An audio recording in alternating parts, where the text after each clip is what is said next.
بسم الله الرحمن الرحيم والحمد لله رب العالمين نحمده ونستعينه ونستغفره ونعوذ بالله من شرور أعمالنا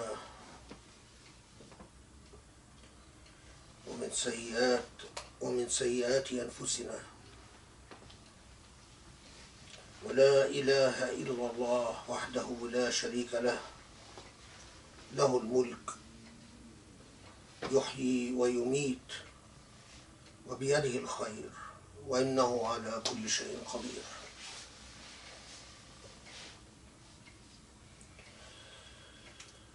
الله نور السماوات والأرض قربنا منك يا الله.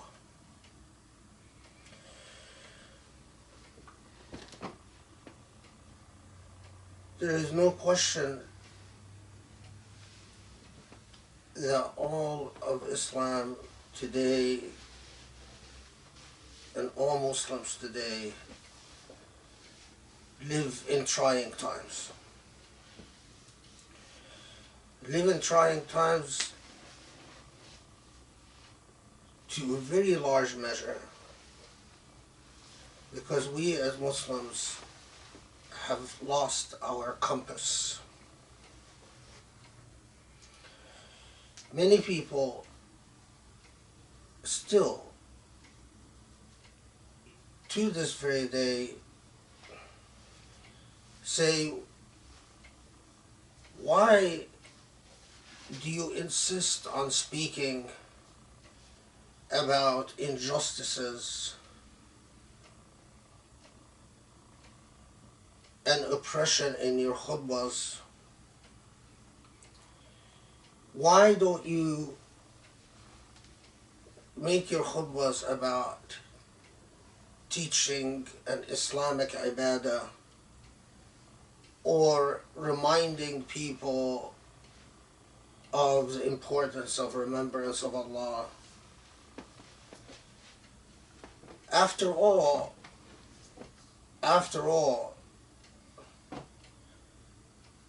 it feels warm and comfortable and even fuzzily warm to be reminded of Allah's presence and that Allah is there always ready to receive you and to answer your prayers and so on and so forth. But what people often miss is that after you pray, after you believe and accept the testament of faith, the Shahada, what you have to learn are limited acts of ibadah, prayer, fasting, zakah. These are things that you learn how to perform, and Allah accepts them from you as long as your intention is sincere. But beyond that, the heart and soul of Islam, the heart and soul of Islam is the fact that Allah entrusted this earth to us, made us Allah's agents, made us Allah's khulafa fil ard. And not only that, but told us that it is our obligation to be khayru ummatin ukhrijat linnas, that you be the best nation. And the best nation, not because you know how to prostrate and do sujood correctly, not because you have protracted debates about what breaks a fast and what doesn't break a fast, but because you have a function And that function is تأمرون بالمعروف وتنهون عن المنكر. You enjoin the good and stand against what is evil. And Allah further told us through the sunnah of the Prophet ﷺ and his glorious legacy that Allah despises taghut, Allah despises oppression, that Allah despises injustice, that Allah despises ugliness, cruelty, and ifsad fil ard, and corrupting the earth. Islam, as I've said many times before, Islam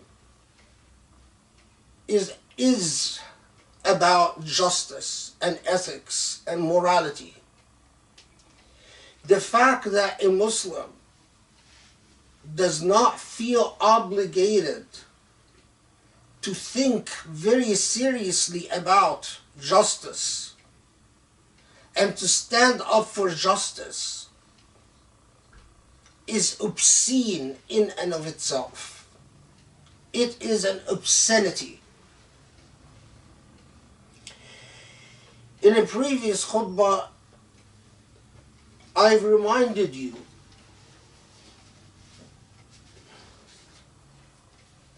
of hadith from the Prophet ﷺ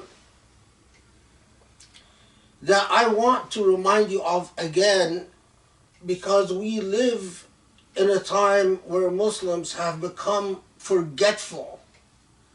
Muslims have lost the compass in understanding what is the logic behind gifting the world خَيْرَ أُمَّةٍ أُخْرِجَتْ لِلنَّاسِ, the best nation. And what does it take to become the best nation? When Anas ibn Malik عن معاذ بن جبل said, I'll read it just first in Arabic. يا رسول الله أرأيت إن كان علينا أمراء لا يستنون بسنتك ولا يأخذون بأمرك فما تأمر في أمرهم؟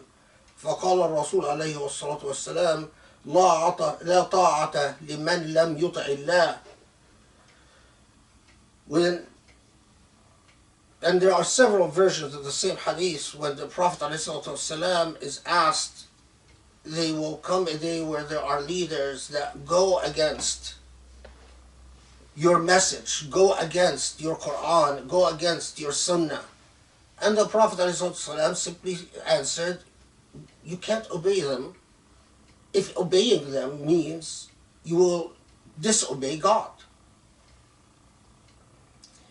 And the other hadith that I want to remind you of before I move on to a little bit of new material. The Huzaifa's hadith, Huzaifa bin al-Yaman, of course. Huzaifa radiallahu anh reports that the Prophet ﷺ said, إنها ستكون أمراء يكذبون ويظلمون فمن صدقهم بكذبهم وعانهم على ظلمهم فليس منا ولست منهم ولا يرد على الحوض ومن لم يصدقهم بكذبهم ولم يعينهم على ظلمهم فهو مني وأنا منه وسيرد على الحوض.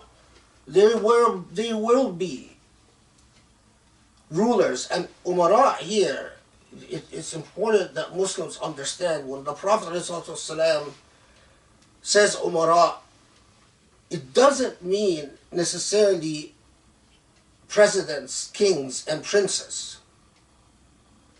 It means people in power. Al-Amir man istamar an al-shay. Al-Amir is someone who is in a position of power over others. Now, whether that position of power is a minister, is a king, is a prince, is a head of a corporation, is a head of an influential bank, is whatever it is. But the hadith says that they will come, you will confront, because that's the nature of life. People in power will tend to abuse it as long as those who are under them don't challenge their power and don't challenge their misuse of power. So the Prophet ﷺ told us that you will confront those in power who will lie and who will commit injustice.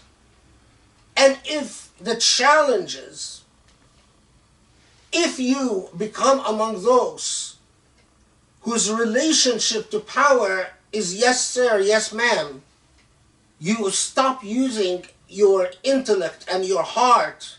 You no longer think about justice and ethics, and you simply say, okay, you've ordered it. I'm not going to think very hard whether this is just, whether this is fair. So the Prophet ﷺ warns us that you will encounter those in power who will lie and commit injustice. The challenges, those of you who believe, and believe here, صدقهم, means you not just believe them, but you validate. You validate through the failure to deny and challenge. صدقهم is like when you صدق الشيء, when you stamp on something, you validate something, not just believe them. Those of you who validate their lies and their injustice, the Prophet ﷺ told us, not only will they not achieve Allah's grace, but they are fundamentally at odds with what the Prophet ﷺ, when he tells us, لَسْتُ مِنْهُمْ وَلَيْسُ مِنِّي, this is not my sunnah. This is not what I'm about. Because the Prophet ﷺ was about the liberating of al-mustadafina fil ard, the liberating of the oppressed.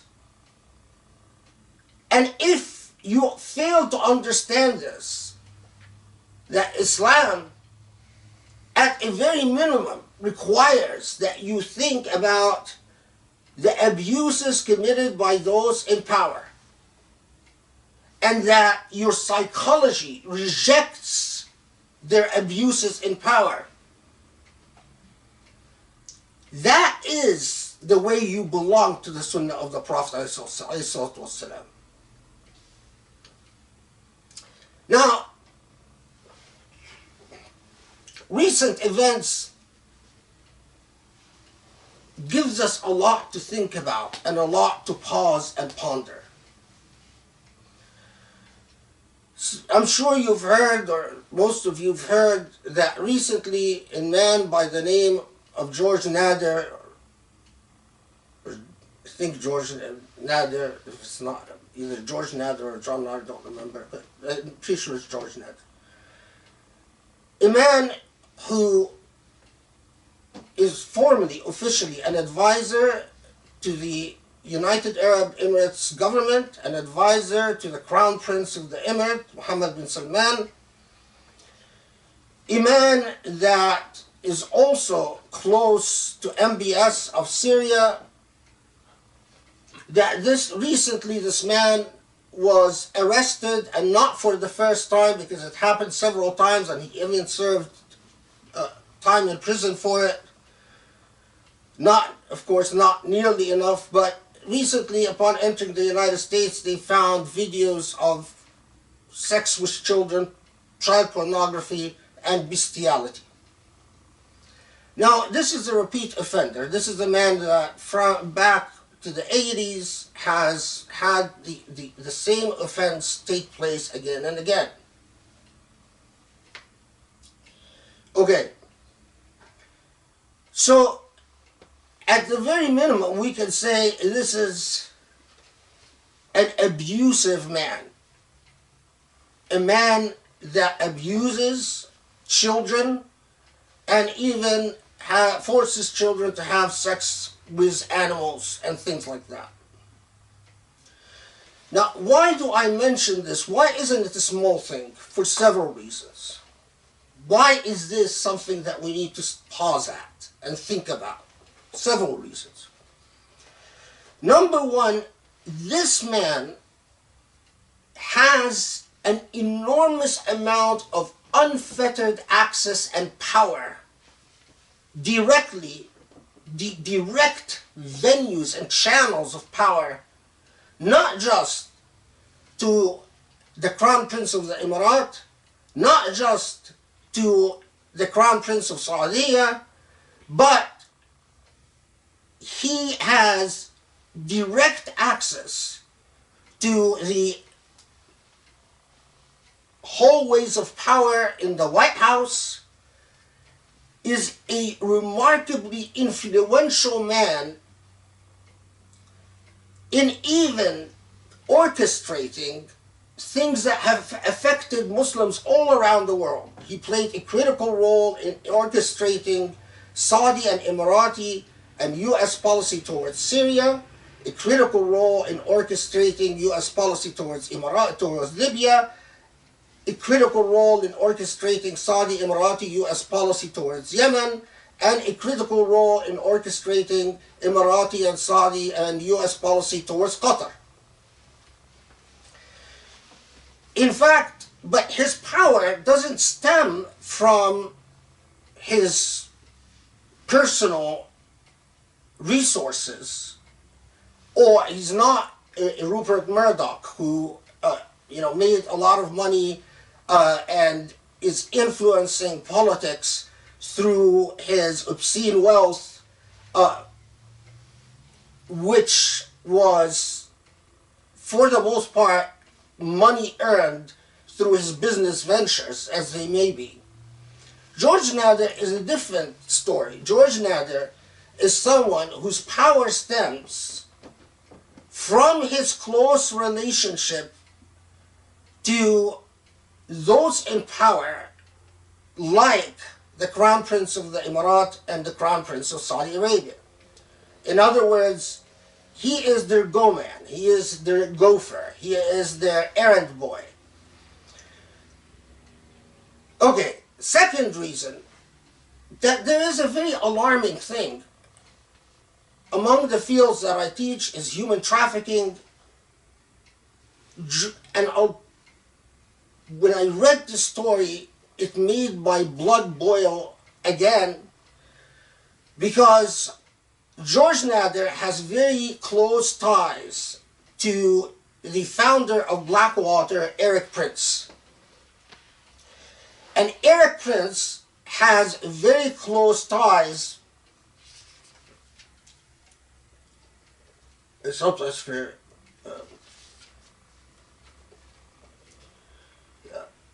has very close ties to Joel Zamel. Joel Zamel is an ex-Israeli military who runs an empire that influences people through social media. He's said to have played a role in getting Trump elected. He was involved in the Mueller investigation. But more importantly for us is that this is a man with connections to people like Eric Prince and Zamel, what's his name again? Joel Zamel. Okay. One of the big problems is that after we invaded Afghanistan and invaded Iraq, many human beings became displaced, and many children became orphaned. And immediately when I saw the story from my work in human trafficking, I knew who these children are. Eric Prince, through Blackwater, an organization that has murdered hundreds, in fact thousands of Muslims, thousands upon thousands of Muslims, and an organization that has been implicated in accusations of human trafficking of all forms. The fact that George Nader has this type of access means that he can victimize defenseless children who are orphans, parentless, in places like Iraq, Afghanistan, and Syria. But even more, child pornography rings never work on an individual basis. In other words, when you see someone from an influential circle, someone with a great amount of power, and that person has child pornography on their phone and bestiality, you immediately know that this person must belong to a circle of similarly influential human beings who exchange this child pornography material. It is part of the thrill. It is part of the psychology of dominating and humiliating and destroying a child. Because child pornography is about dominating a child and destroying the child, getting a sense of pleasure from the destruction of that child. Again, you might say, well, why so maybe it's an off thing. No, it's not an off thing. Keep in mind that this fellow, Nader, played a critical role in introducing the Crown Prince of the Emirate to the U.S., to power circles in the U.S., and then played a critical role in assisting Mohammed bin Zayed convince the U.S. that MBS should be the coming king of Saudi Arabia. Before Trump was elected, George Nader played a very serious role in U.S. policy vis-a-vis the Muslim world. And after Trump was elected, George Nader played a critical role in arranging meetings between the Crown Prince of the Emirate himself and Yusuf al-Utaiba, who's the Emirates ambassador in the U.S., and people like Michael Flynn and Steve Bannon. Now, this must give you a pause. On the one hand, you have someone like Rupert Murdoch, who, as I said, is a business mogul, someone with extremely wealth. Rupert Murdoch spent billions or millions, reaching certainly over $1 billion, in nothing but vilifying and attacking Islam. In fact, there was a recent study that said that Rupert Murdoch's empire is for a very large part responsible for the rise of Islamophobia in Australia and in England. And that Rupert Murdoch publishes, through his media outlets, at least 10 articles a day that demonize Islam and Muslims. 10 articles a day. So on the one hand, you have this extremely wealthy human being that spends his money to demonize Islam and Muslims and destroy Islam and Muslims. What is on the other side? On the other side, leaders of the Muslim world who have an enormous amount of wealth that could potentially match the wealth of someone like Rupert Murdoch. What are they worried about? They're worried about arranging meetings with a sick individual like George Nader so that George Nader can fix access to power. And when they achieve access to power, who do they ally themselves with? Who is it that they want in power to influence the fate of the Muslim world? You can't allow this to just pass by. Do your own research. Mohammed bin Zayed and George Nader meet and enter into an alliance with Bannon, Michael Flynn, and people like Trump. Now, if you don't know, Michael Flynn is a huge Islamophobe. Read his book about Islam. Steve Bannon needs no introduction. This man lives to demonize Islam. And Trump, at the same time that our governments, Muslim governments, our ummah, were working very hard to get Trump elected, Trump was trashing Islam in his campaign trail every day and sponsored the Muslim ban at the very same time that his people, people like Michael Flynn and Steve Bannon, were rubbing elbows through the mediation of Nader, rubbing elbows with MBS of Saudi Arabia and Mohammed bin Zayed of the Emirat and Sisi of Egypt and so on. So the obvious point to this, if those in power who are purportedly Muslim are aiding and supporting Islamophobes, their choice in their politics is to give money to Islamophobes, because the Emirat and Saudi gave plenty of money to organizations like George Zamel's organizations, leave alone organizations like Eric Prince's, which has a horrible human rights record and a horrible record in human trafficking.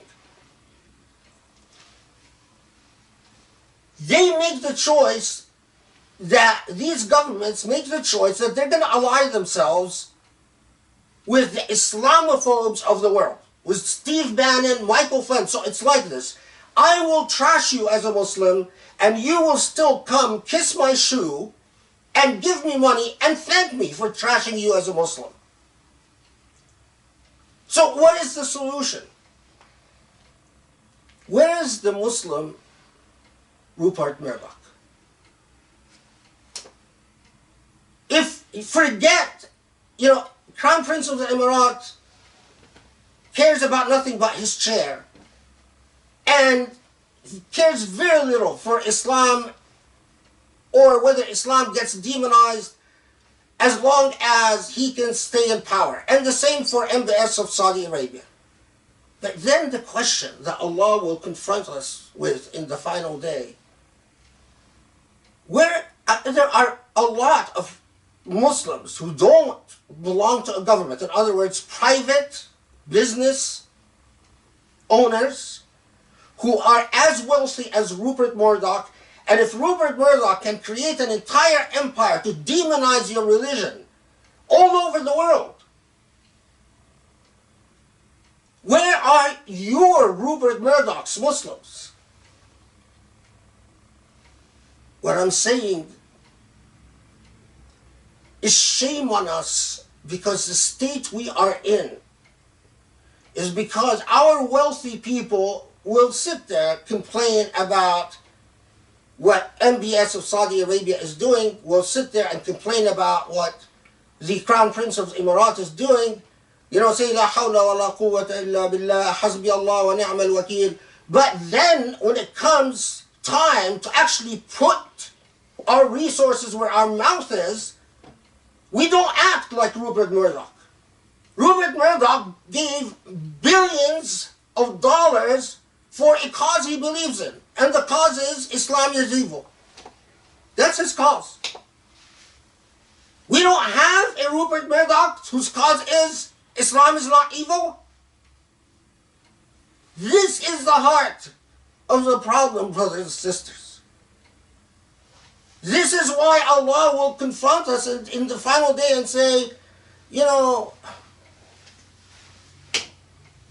you confronted injustice, you confronted lies, you confronted those in power, the umara, who abused power. And what did you do? You went and bought cars, bought fancy furniture, sent your kids to nice schools, gorged yourself on great food in the Eid, maybe even served great food in Ramadan to the needy or to whoever needs food, that you did not take on your obligation of al-amr bil-ma'ruf and nahy al-munkar, enjoining the good and forbidding the bad, which is at a minimum about ethics and justice. It is at a minimum reversing Rupert Murdoch. By the way, just so you know, the fellow who killed all these people in New Zealand, who's Australian, it turns out that he was heavily influenced, in fact, ideologically formed by consistently consuming Rupert Murdoch's media in Australia. He read, all he did was read the publications of various Australian papers and media outlets that are owned by Rupert Murdoch that demonize Islam on a regular basis, at a minimum 10 articles a day. Recently, I went to Barnes & Noble, and of course, as always, the Islam section, there's nothing but Islamophobic books. I have been complaining about this for the past 30 years. Muslims can't even get together to go to a place like Barnes & Noble and demand that Islam not be represented through the garbage of the Islamophobes, but through all the good publications that actually present Islam in a fair-minded and balanced way. Not even something as small as that. A lot of people tell me, well, what can we do? We feel so powerless. There's something very small. Go to your local bookstore, demand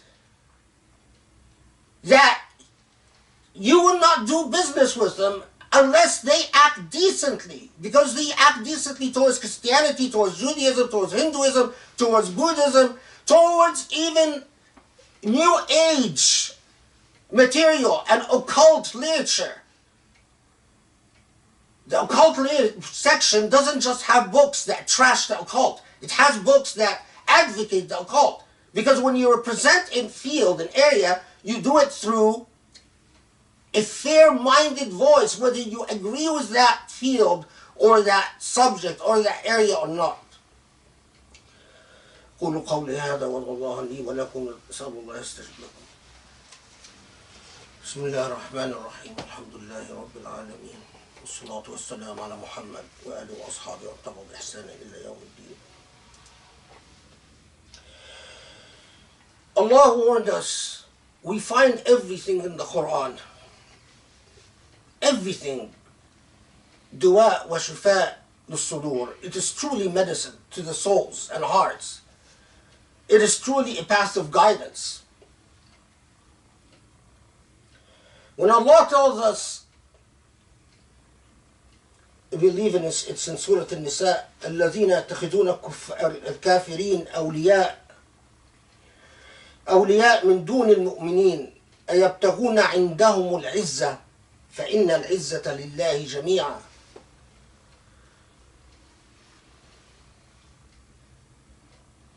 Those who ally themselves to human beings that are opposite the path of Islam, those who are Christian or Jews or whoever Ashab al-Kitab are, and al-Kafirin, kufr means those who oppose the path of Islam, whoever is, it might be, whoever that person might be. أَيَبْتَغُونَ عِنْدَهُمُ الْعِزَّةِ. Allah asks us,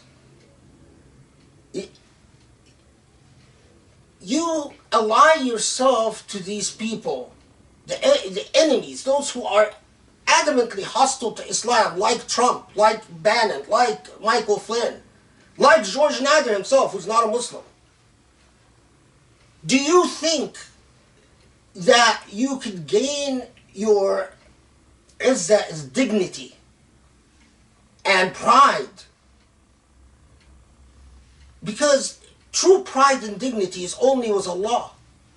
That's what Allah tells us in Surah An-Nisa.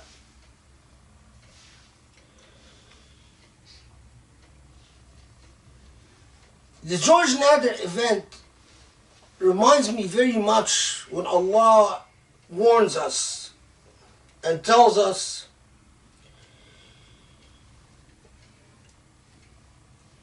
إنهم اتخذوا الشياطين أولياء من دون الله. Those who have become allies to demons, shayateen. Or فزين لهم الشيطان أعمالهم فهو وليهم اليوم ولهم عذاب أليم. Very close meaning. Those who are part of the demonic universe, when you make the decision to ally yourselves for whatever political nonsense you seek, whatever political stuff that you want to justify your actions with, you ally yourselves with those who have in turn allied themselves with a demonic agenda, then you are one of them. So when people who are responsible for an enormous amount of power and wealth,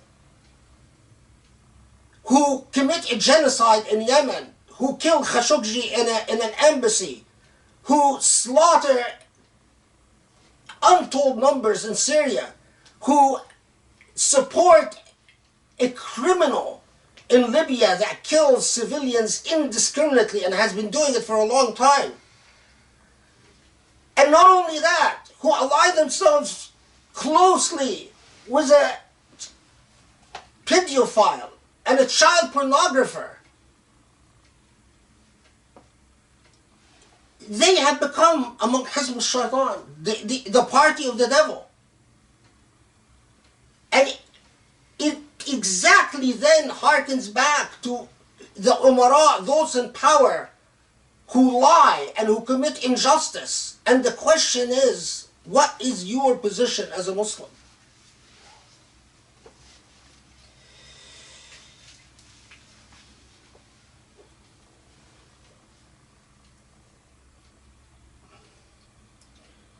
Thousands of the greatest souls and the greatest minds, the best Muslim scholars, are rotting in prisons in Egypt, being tortured to death every day, rotting in prisons in Syria, in the Emirat, in Yemen, in Bahrain, an endless list.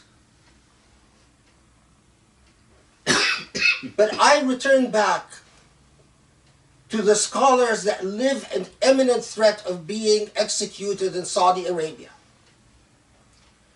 And we now get a very poignant answer as to why people like Salman al-Auda ended up being imprisoned in Saudi Arabia. Because someone as devout and religious as Salman al-Auda cannot mix and co-adapt in a universe where people like George Nader have an enormous amount of influence and power. So if Salman al-Auda is out there, do you think he is going to be silent as he watches his own government play around and hand over the fate of Muslims to people like George Nader, to people like Eric Prince, to people like Zamel, the Israeli agent, the Israeli military, ex-military guy, to people like Stephen Bannon, the guy who met with the Crown Prince of the Emirat, to people like Michael Flynn, who met with the ex-Prince of Emirat and with Nader and supported Trump and helped Trump's policy. It is my honor and pride that inshallah, not this coming Saturday, but the Saturday after that, Salman al-Auda's son will visit us at the Usuli Institute, where I will have a conversation with him about his father, the legacy of his father, and what is needed to try to free his father, who I can tell you, even if he's not executed, the way he is being treated now, it is only a matter of time before he expires from torture and mistreatment. And that is a shame.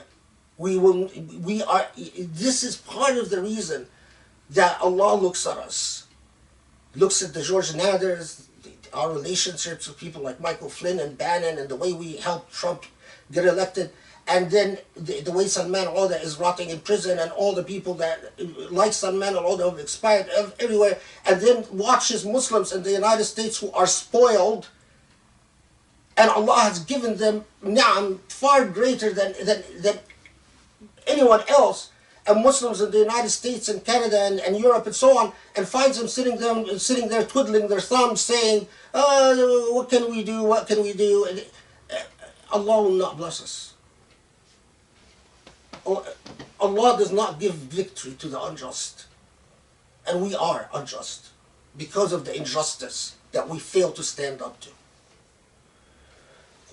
اللهم اعف عنا اللهم ارحمنا واغفر لنا يا رب العالمين وارشدنا اللهم اهدنا لأقرب من هذا رشدا وانصر الإسلام وأعز المسلمين واغفر لنا Allah forgive our sins, guide us to a better path and righteous path, help us preserve, help us uphold your viceroyship, our khilafah on this earth, and become agents of justice, mercy and truth all over the world. Wa aqim as-salah.